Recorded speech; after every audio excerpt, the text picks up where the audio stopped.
Assalamualaikum warahmatullahi wabarakatuh. Alhamdulillah, pada hari ini kita akan mempelajari satu lagi aktiviti amali, iaitu berkaitan dengan proses mengecas unit pisah. Jadi sebelum kita melakukan proses mengecas, ini adalah antara alatan yang kita dah prepare, kita sediakan untuk melakukan proses mengecas. Di mana kita ada, yang pertama ni buih sabun untuk menguji kebocoran, extension untuk nanti kita nak vacuum, glove, Allen key. Allen key yang kita gunakan adalah besar 3, Google. Okey, kemudian multiple gauge, tolak pecah rongga, helmet, kemudian extension wire, termometer. Okey, kemudian meter kapit. Okey. Kemudian ini adalah mesin vacuum. Proses vacuum nanti. Gas yang kita gunakan, kita dah semak unit kita. Periksa unit kita menggunakan gas R410. Dan juga ini adalah gas nitrogen. Okey. Baik, sekarang kita nak memakai PPE kita, pakai keselamatan. Jadi mana-mana alatan yang pada badan kita yang tidak sesuai dan berbahaya, kita boleh tanggalkan. Okey. Jadi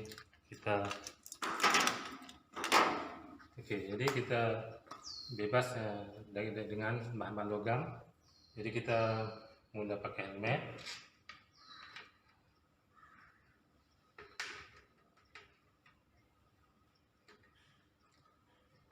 Okey. Kita pakai glove untuk melindungi tangan kita.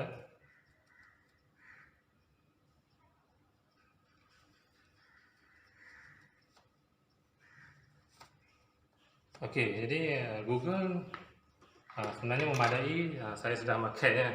Jadi Google di sini saya tak perlulah. Okey, baik. Jadi kita tengok spesifikasi ataupun pada plate yang terdapat pada unit outdoor kita ni.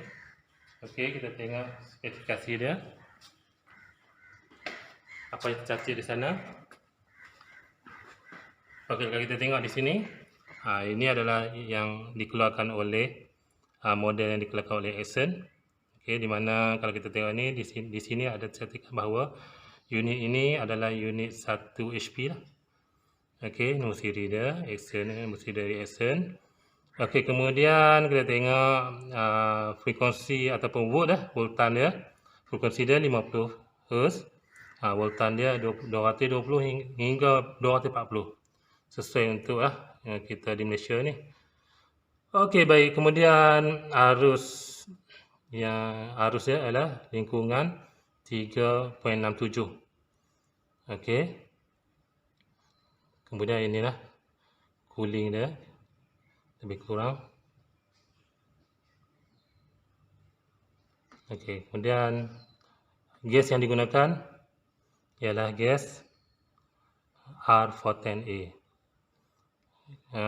Anggaran lebih kurang 0.67 kg ataupun bersama dengan 670 kg. Okey, baik. Ini adalah unit yang kita akan buat proses mengecas. Okey, di sini saya dah memasang tolak pecah rongga untuk gauge kita, di mana di bahagian tekanan rendah ini, meter tekanan rendah. Okey, saya sambungkan kepada bahagian suction, bahagian sedotan. Kalau kita tengok, bahagian sedotan ni adalah yang berpaip yang besar. Okey, jadi hari ini pastikan keadaan tu memang dalam keadaan buka lah. Okey, tak dalam keadaan pandang sebab kita nak tengok dalam situasi ini. Okey, sebelum tu saya nak menerangkan bahawa hari ini sebenarnya kita ada 4 proses mengecas, iaitu proses kaedah tekanan, kaedah suhu, kemudian kaedah berat dan juga kaedah arus. Hari ini kita akan bahas satu, iaitu menggunakan kaedah tekanan. Okey, baik. Kita tengok di sini, memang dalam situasi ini, okey, unit kita memang dalam keadaan tidak ada gas. Cuma yang pasti kita nak pastikan sama ada unit ini dalam keadaan baik ataupun situasinya ada kebocoran atau kerosakan. Tapi kemungkinan yang kita akan buat ialah menguji kebocoran lah. Okey, kita tak menguji kerosakan, kita akan menguji kebocoran saja. Okey, langkah seterusnya kita akan membuat pengujian kebocoran. Okey, menguji kebocoran. Ini adalah tangki nitrogen yang mengenai gas nitrogen. Okey, kita ganti dengan hose untuk menguji kebocoran.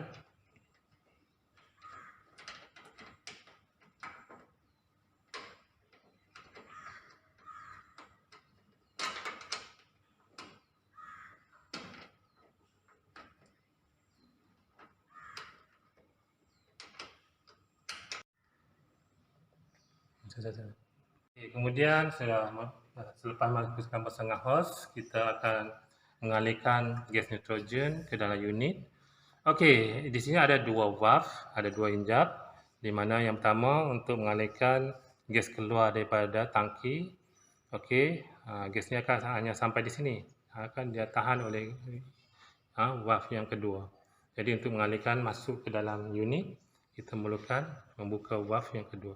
Cuma yang beza dia, yang ini aliran bukaan dia tu kita boleh tengok di bahagian atas cap dia tu, iaitu di mana kalau kita nak membuka dia, dia menggunakan hukum genggaman tangan kanan. Okey, di mana arah bukaan dia arah lawan jam. Okey, saya akan buka. Ringan saja. Okey, jadi di sini kita tengok ada kenaikan pada meter ya. Okey, ada tekanan berlaku lah. Ini ada kuantiti gas yang ada di dalam tangki ini lah. Okey. Kemudian kita nak alirkan gas ke dalam unit. Okey, kita akan buka. Okey, yang ini kita buka, arah dia adalah ikut arah jam. Okey, kalau kita tengok, okey, proses aliran berlaku, gas dah masuk. Kemudian kita akan buka sehingga mencapai 300 PSI sahaja, jangan lebih. Takut nanti akan berlaku kerosakan pada unit pisah kita nanti. Okey, lebih kurang 300 PSI. Okey, ataupun kurang. Okey, jadi sekarang ni kita nak menguji kebocoran, kita akan menggunakan buih sabun. Okey. Ada dua tempat utama yang kita perlu uji kebocoran. Okey, di bahagian nut ni, mat penyambungan. Okey, kemudian bahagian valve. Okey, sini ada dua dan di atas sini ada dua. Jadi kita akan menguji kebocoran menggunakan buih sabun.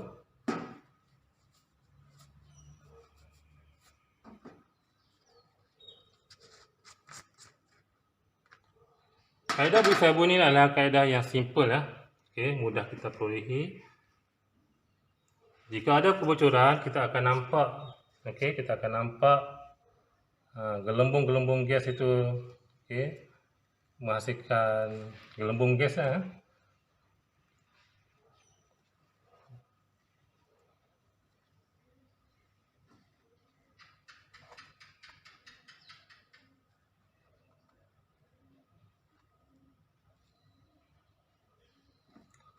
Okey, kemudian kita uji bahagian yang kedua, iaitu bahagian injap ini. Valve. Jika ada berlaku kebocoran, maka akan terdapat gelembung gas.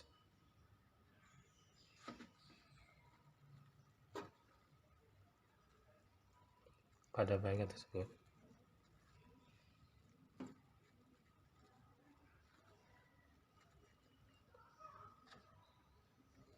Jadi kita boleh buat kesimpulan. Okey, sebelum itu kita tengok pada bahagian meter. Bahagian meter. Okey, untuk memastikan bahawa jika ada kebocoran, okey, kita boleh tutup bahagian ini. Okey, kita tutup balik valve. Gas tidak boleh masuk ke unit. Okey.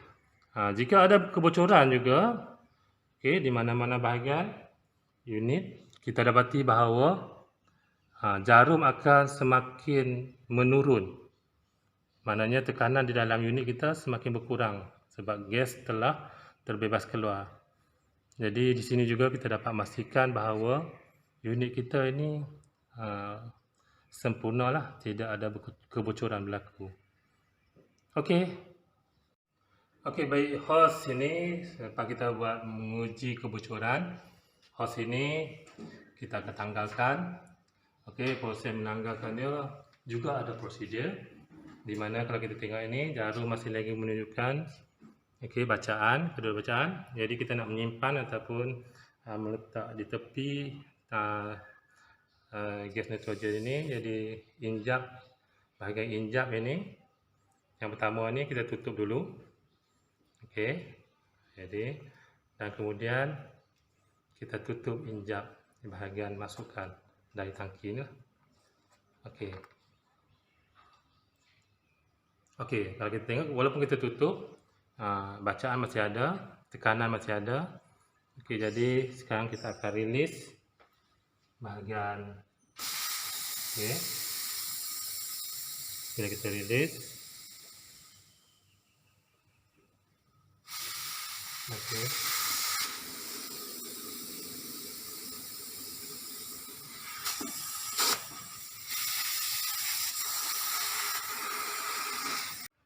Okey, jadi meter yang pertama dah menunjukkan bacaan sifar.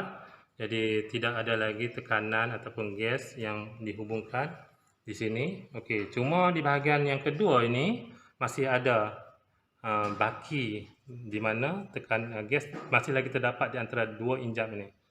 Okey, jadi untuk memastikan kita menyimpan dalam keadaan sempurna, tidak merosakkan meter kita. Okey, jadi kita release ataupun buang gas yang berada di antara dua injap ini. Jadi kaedahnya kita membuka, pastikan di sini tutuplah. Okay, kita membuka semula injap yang kedua. Okey. Jadi kemudian kita tutup semula selepas bacaan sifar. Itu kaedah kita nak menyimpan tangki gas nitrogen. Tadi kita dah tukar dengan hos biru bertekanan rendah. Okey, ini adalah yang ini kita sambungkan kepada unit kita pada saluran yang sama. Okey, didapati di dalam unit ini masih lagi ada tekanan. Kalau kita tengok ada tekanan di sini, jarum terpesong naik. Okey, yang kita nak lakukan ialah kita nak, sebelum kita buat proses memvacuum, kita nak remove, nak release gas ini daripada unit kita. Okey. Gas yang terdapat ni, gas yang kita masukkan tadi lah, iaitu gas nitrogen. Jadi kita akan buka. Okey, gas nitrogen ni gas yang tidak berbahaya lah.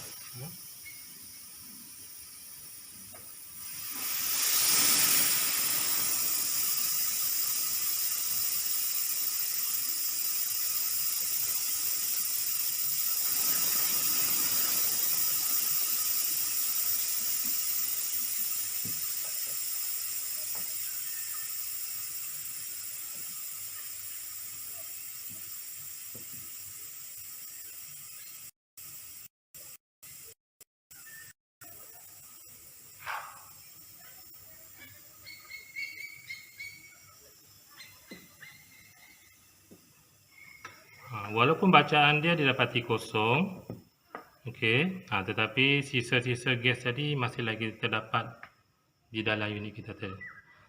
Proses seterusnya ialah kita akan melakukan proses memvacuum.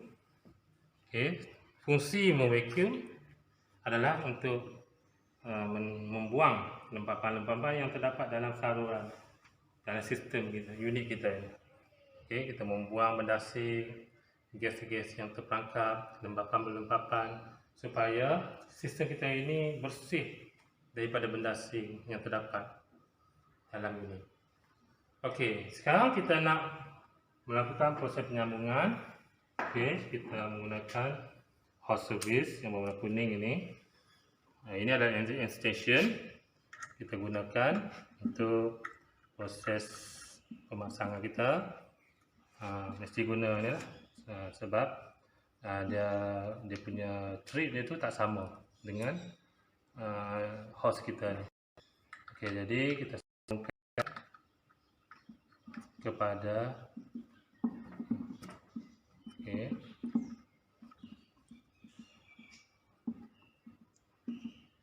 mesin memvacuum kita. Okey, selepas tu apa yang kita perlu buat ialah kita run. Okey, kita onkan mesin kita. Proses memvacuum ini dilaksanakan sebanyak 20 hingga 30 minit. Maklumkan bahawa kalau biasanya kalau kita memvacuum lebih lama lebih baiklah. Tapi hari ini kita akan melakukan 20 hingga 30 minit saja. Okey, di sini button on ya.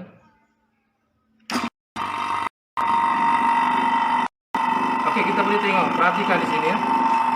Di sini lempapan-lempapan udara yang tertangkap tadi kita dapat lihat dengan jelas. Okey.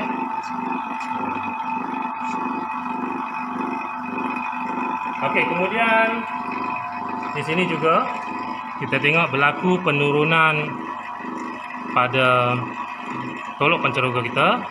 Okey, skala bacaan dia tu telah menurun hingga mencapai negatif, hampir negatif 30 INSG, inci merkuri ya. Okey, jadi bacaan yang kita perlu pastikan ialah negatif 28 hingga negatif 30 INSG ya.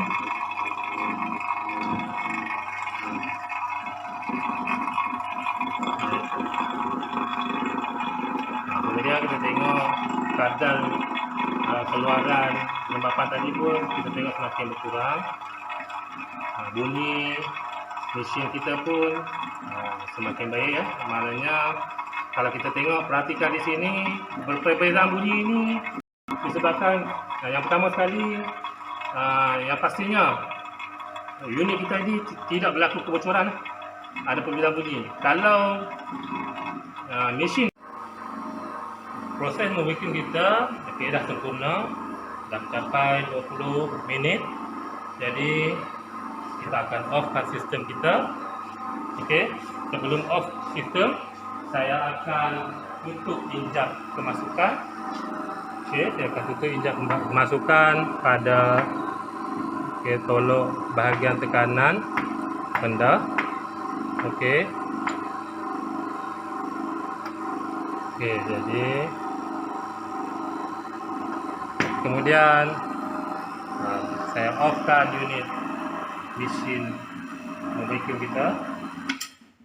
Okey, sekarang gas yang kita akan gunakan, saya tanggal sini ya. Gas yang akan kita gunakan ialah gas R410. Jadi terus saya buat pemasangan. Okey, gas R410 tungnya berwarna pink ya.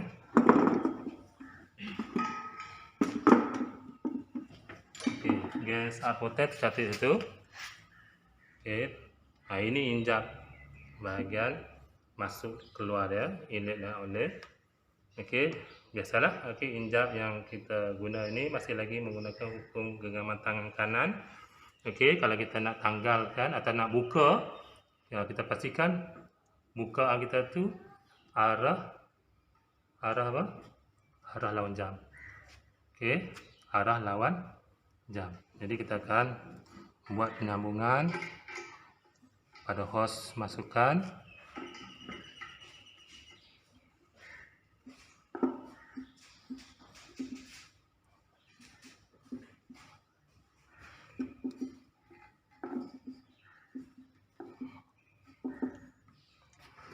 Okey.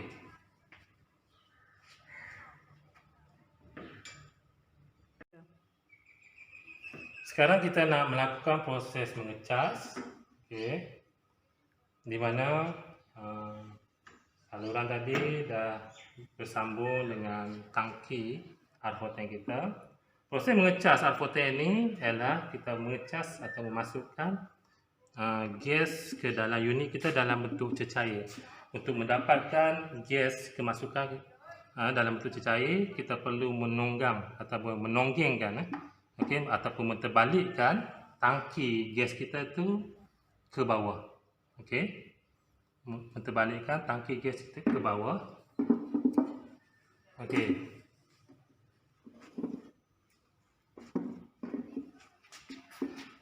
Okey, perhatikan. Di sini arah bukaan injap kita tu, untuk membuka injap kita ialah, kalau kita menggunakan hukum pengamatan kanan, dia dah bertukar. Kita perlu memutarkan mengikut 4 jari ini, iaitu kita akan putar injap kita tu ke arah ikut jam. Okey, kalau kita tersilap, itu akan melakukan perkara-perkara yang akan merosakkanlah injap kita ni. Okey, di sini kita tengok. Okey, kita akan putar dia mengikut arah jam.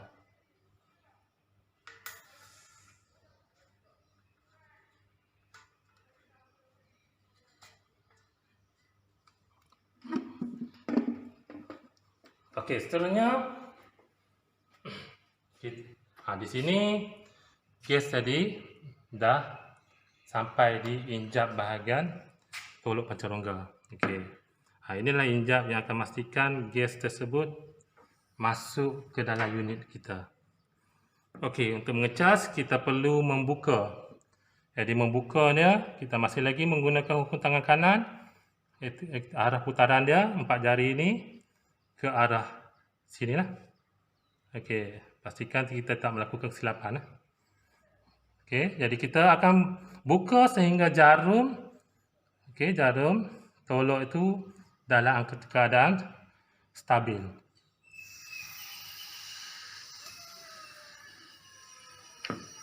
Okey. Bila keadaan stabil, kita tutup. Okey, kita onkan sistem.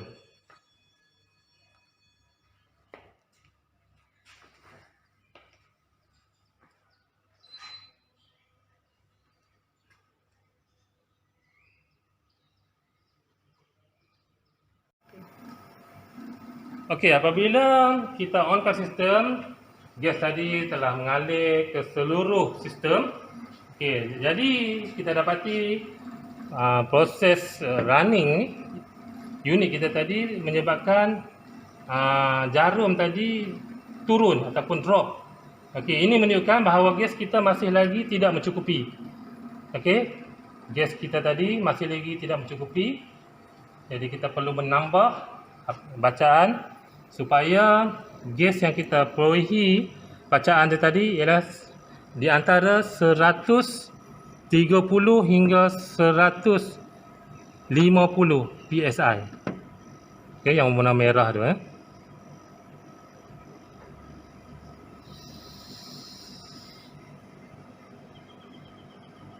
Okey, kita perlu melakukannya sedikit demi sedikit. Okey, kita perlu mengambil masa sedikit.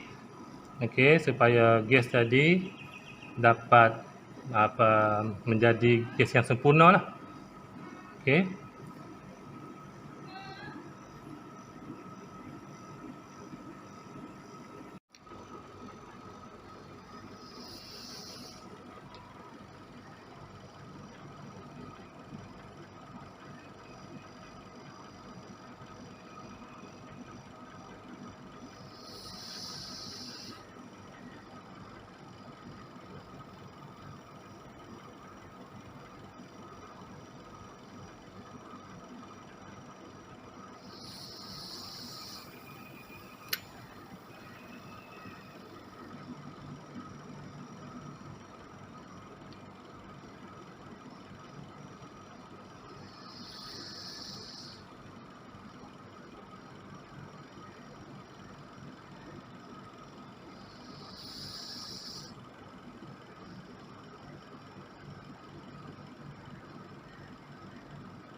Okey, di sini dapati bahawa tekanan, okey, kita ambil bacaan, okey, dah mencapai 120. Okey. Okey.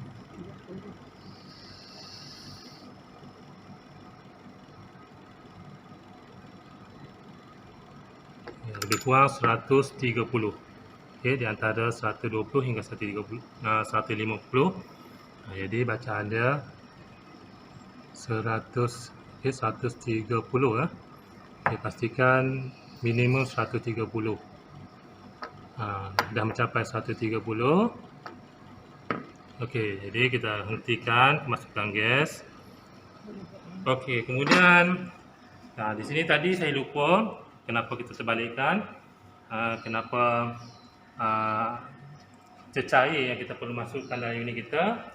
Kita dapati bahawa R410 ini sebenarnya ialah gabungan dua gas, iaitu R125 dan R32. Okey, R125 dan R32. Jadi untuk campuran yang sempurna untuk proses running unit kita ini memerlukan campuran yang sempurna. Campuran yang sempurna ialah campuran dalam keadaan cecair. Okey, jadi kalau kita charge unit kita itu menggunakan gas, jadi campuran yang masuk tadi, campuran itu tidak sempurna. Selesai kita melakukan proses mengecas, okey, ada proses yang terakhir yang kita perlu buat ialah proses menguji lari. Proses menguji lari ini adalah nak menentukan bahawa unit kita tu beroperasi dengan sempurna. Terdapat 3 unit perkara yang kita perlu lakukan untuk menguji lari, iaitu yang pertama menguji arus. Okey, arus unit ini yang beroperasi secara optimum, iaitu 3.67. Okey, 3.67. Yang kedua, kita menguji arus suhu. Okey, kita ada 2 termometer di sini. Kita akan menguji arus masukan dalam unit indoor, dan satu lagi suhu masukan dan suhu keluaran dari unit indoor. Dan yang ketiga ialah uji lari mengambil bacaan tekanan gas. Okey, baik. Sekarang kita nak buat proses mengambil bacaan arus larian. Okey, kita pastikan unit kita itu sekurang-kurangnya beroperasi 15 minit supaya dia operasi dia tu dalam keadaan sempurna. Okey, baik. Kita kena pasti 3 wire di sini. Okey, proses mengambil bacaan arus adalah kita menggunakan wire yang berwarna coklat tu, iaitu wire live, wire hidup. Okey, kita setkan kepada 6. Okey, kemudian kita ambil bacaan, kita lock di sini, lock, kita tolak ke kiri, kita lock. Okey, kemudian kita boleh tanggalkan dan ambil bacaan. Kita dapati bacaan, okey, itu 6. Kita tengok skala 60 tadi. Okey, kita akan dapati lebih kurang 32 bermaknanya 3.2 ampere. Okey, jadi 3.2 ampere ini berbanding kalau kita nak dibandingkan dengan arus yang sepatutnya dalam keadaan sesuai ialah 3.7. Oleh kerana unit ini adalah unit yang lama, jadi kecekapan komponen-komponen dia tu ada kekurangan. Jadi kita dapati bacaan dia tu adalah sedikit berkurang lah. Okey, kalau unit baru mungkin kita akan perolehi bacaan 3.67. Kemudian okey, kita akan mengambil bacaan arus suhu bacaan suhu. Okey, jadi kita on kan. Okey, kita on kan. Dan pastikan kita set kepada darjah Celsius. Okey, ini suhu bilik lebih kurang 28. Okey, kemudian kita letak bacaan. Bahagian atas ini adalah unit kemasukan udara, okey, ke dalam unit indoor. Udara masuk. Dan di sini kalau kita tengok, kita on kan, kita ambil bacaan udara keluar dari unit indoor. Okey. Proses ini kita memerlukan mengambil masa beberapa minit sehingga keadaan bacaan dia tu stabil lah. Bacaan yang unit yang sesuai ataupun unit yang sempurna, mestilah kita perolehi perbezaan antara masuk dan keluar udara tadi sekurang-kurangnya 8 darjah Celsius. Itu perbezaannya. Jadi kita tunggu untuk proses mengambil bacaan suhu. Okey, baik, bacaan suhu telah pun stabil. Okey, kalau kita tengok bacaan pada udara keluar daripada unit indoor iaitu 20.2 darjah Celsius. Okey, kemudian kita perhatikan pula bacaan kepada ini 29.8. Okey, 29.8 darjah Celsius. Ini 20.2 darjah Celsius. Jadi perbezaan lebih kurang 29 tertolakkan jadi lebih kurang 9.6 darjah Celsius. Jadi dia melebihi nilai yang sepatutnya kita tetapkan, iaitu perbezaan dia tu 8. Jadi suhu untuk unit indoor ni keluar adalah sesuai dalam spesifikasi yang kita tetapkan. Okey, apabila suhu dah masuk dan keluar, yang keluar tu dah sesuai, kemudian arus sesuai, tekanan dah sesuai dengan spesifikasi yang kita tetapkan, jadi unit kita ini dah beroperasi, sebenarnya boleh beroperasi dalam keadaan stabil dan sempurna. Jadi untuk mengakhiri amali kita ini, kita boleh tanggalkan dan bolehlah kemaskan alat-alatan kita. Itu saja. Sekian, terima kasih.